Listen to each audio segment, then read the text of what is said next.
soldiers, sailors, and airmen of the Allied Expeditionary Force. You are about to embark upon the great crusade toward which we have striven these many months. The eyes of the world are upon you. The hopes and prayers of liberty-loving people everywhere march with you. Every state gets 2 statues in the United States Capitol.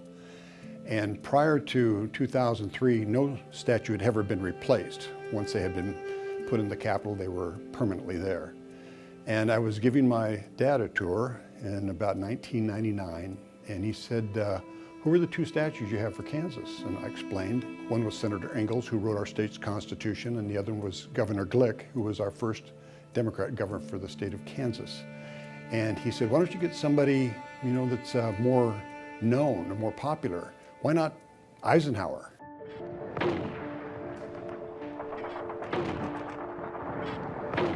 My dad was a World War II veteran, and so Eisenhower was big on his list, high on his list, I should say.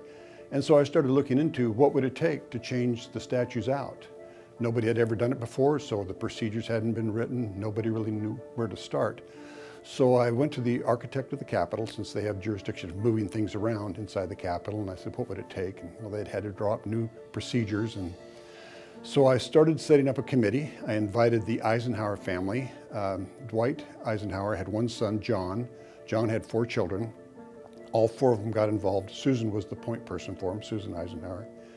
And we set up a committee to select the artist, who was Jim Brothers from Lawrence, Kansas. I was glad he was a Kansan. Very renowned sculptor. And I started raising money. I had to raise about $400,000. It took about 4 years. There were 2 resolutions that had to go through the Kansas State Legislature and 2 pieces of legislation, bills that had to go through the House of Representatives and the Senate. And through all that process, we were able to come up with the funding, the idea, the committee to select the artist and the final rendition. And in 2003, we placed that statue in the Capitol. Part of the process of raising funds for it was to make some maquettes. And Jim Brothers, the artist, made about half a dozen maquettes, which were 24 inches high. The statue's 8 foot high, so they're 1/4 the scale. And for anyone who donated $25,000, we provided them a statue.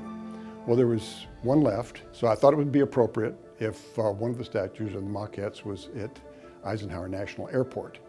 So here it's a replica of the 8-foot statue that stands in the rotunda of the Capitol.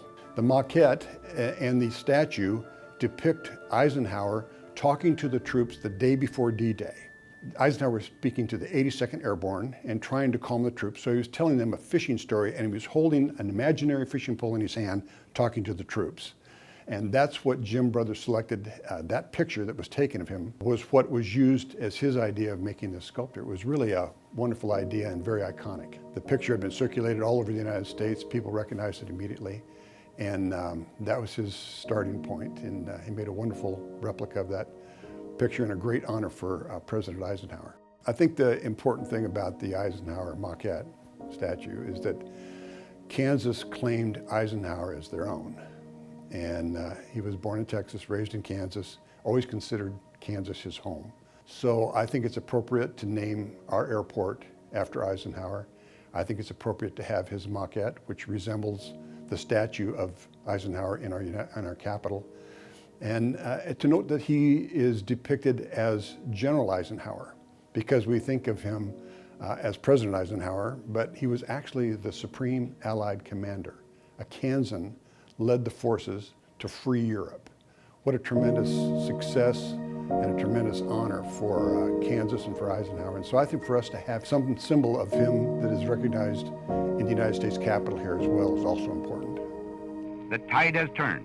The free men of the world are marching together to victory. I have full confidence in your courage, devotion to duty, and skill in battle. We will accept nothing less than full victory. Good luck, and let us all beseech the blessing of Almighty God upon this great and noble undertaking.